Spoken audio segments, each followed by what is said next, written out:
Хүүхэд гэмт хэрэгт холбогдох маш олон шалтгаан бий. Хамгийн гол нь ажилгүй төлөөс үүдэлтэй ядуурл, архиталт, гэр бүлийн уур амьсгал, хүүхдийн хүмүүжил их нөлөөлж байгааг холбогдох хүмүүс нь хэлж байсан юм а.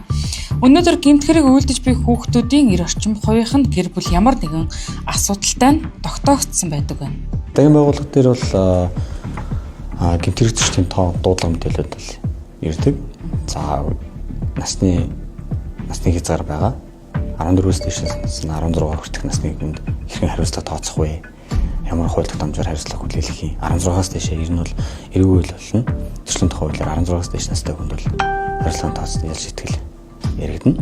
За сургуулийн орчинд бол сургуулийн агшнаас гадна гудамж талбай, олон нийтийн газар хүүхдүүд хоорондоо танхаарах, за хэн нэгнийхээ биед хаалдах ийм тохиолдлууд бол цагдаагийн байгууллага дээр бас бүртгэж байгаа.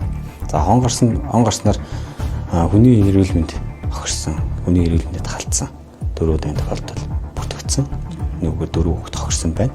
За үүн дээр хоорондоо зодтолдоод нэгнийхээ бие тохирол учруулсан нэг тохиолдол. За бусад байдлаар хүүхдийн эрүүл мэнд хохирсон, зам тэрвэслэр ч юм уу хохирсон 3 тохиолдол байна. За мөн бусад төрлийн гэмт хэрэг талбагдсан, гулгаалх төрлийн гэмт хэрэг талбагдсан мөн 2 хүүхэд, эцэст 2 хүүхэд бол байгаа. За мөн зөрчлөөр шалгагддаг.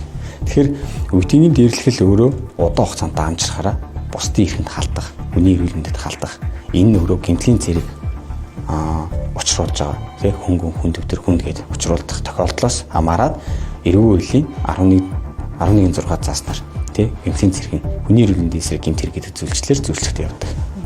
Шалгадаг, мөрдөн шалгаажлага явагддаг. Хүний эрүүл мэндэд тохирол учруулахгүй халдаж зодж байгаа тохиолдолд зөрчлийн тухай хуулийн 5.3 дугаар зүйл зааснаар хариуцлага тооцоолдог. Шийдэл хэлнэ л гэсэн.